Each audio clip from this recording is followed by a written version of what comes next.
Brandon has a question. Hello, Miriam. Great job. Greg, thank you so much. This has been wonderful. Tanisha, this has been awesome. Thanks for your information and taking your time out here. I want to make sure that I didn't miss. You guys own how many franchise locations at the time? So we own two. We Okay. own one in Charlotte and one in South Carolina. And we've owned that. Well, the one in Charlotte we've owned since for 11 years. I'm like, it's going to be 11 years next week. Awesome. Congratulations. Thank When did you. you think it was okay to open up another one? How what was that? We didn't do the whole build out. We actually bought an existing store, which that's a whole nother thing, right? Of just buying something that was going to have revenue immediately. That was important to us because COVID was really good to us, was great to us, with NC18, which I'm saying NC18, like you guys know, it's our North Carolina store, because we are in Uptown Charlotte, and honestly, DoorDash and Uber Eats was huge. So our sales went crazy, right? During COVID. And so we were like, we don't want to impact those sales. So, and take the cash flow away from that. How do we build into this? And that's how we ended up buying an existing store. That is another entry point into franchising, because if you don't want to do a complete build out, right? And you just don't want to do it, right? And you want the instant revenue, there are always franchises for sale. The existing stores. Every single franchise brand has existing stores for sale.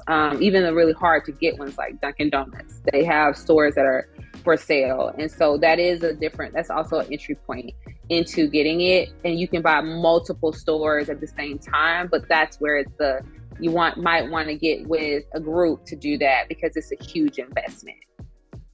What was the financial structure of that transaction? Did you guys use SBA funds or cash or a mixture of both? How did you work? So we used SBA for that transaction, because we learned from the first time not to do cash, but we use, SBA requires you to put a down payment down. And so, but it's more favorable than some of the predatory loans. I will say this to kind of hit on, and this is one of the things that I tell my clients, is be very mindful of those loans that are like, oh, we'll give you this huge cash. Because a lot of times most of the franchises partner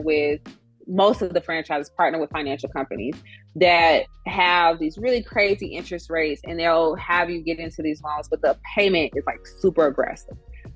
I strongly say, discourage those. And the reason why is because you never know what's going to happen in the market, and you want to make sure you don't put yourself in a financial situation that's unrealistic.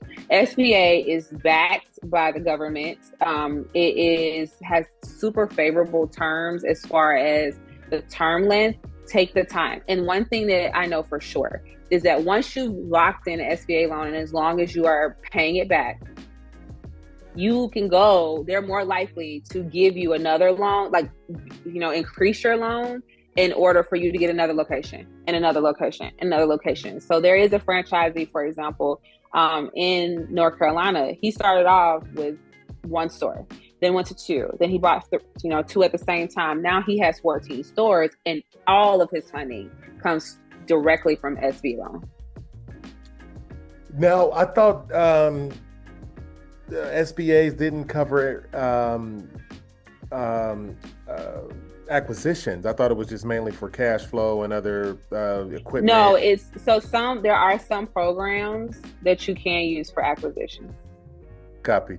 And so does that affect your personal debt to income when you get an SBA loan?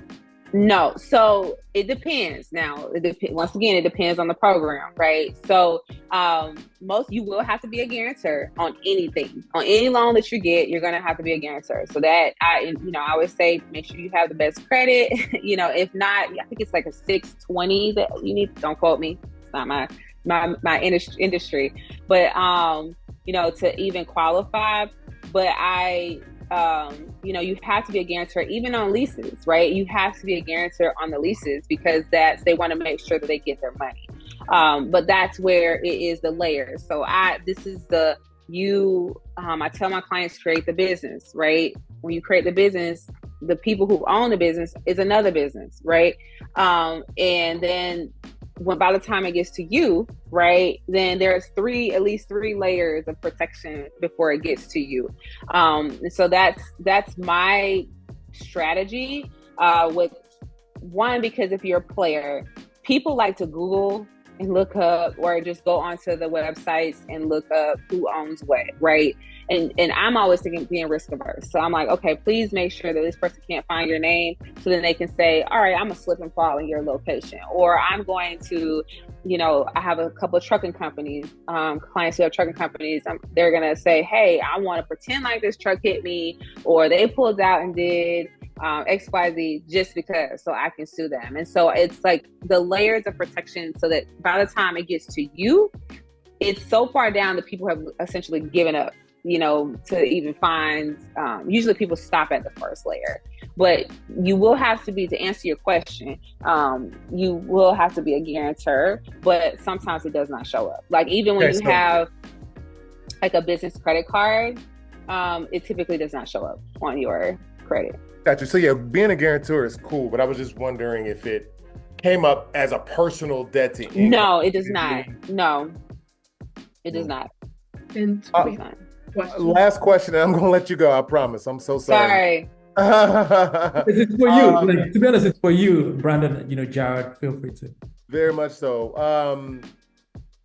So if there was an acquisition that was more creative on the financing aspect of it, right, where we were acquiring a business that was an LLC structure, and we were doing a 50-50 transaction, but is it possible to be able to acquire that percentage of that LLC with another entity as opposed to your personal entity, as you being a person? Yeah, no, you can't. So that's what I was talking about, the layers, right? Gotcha.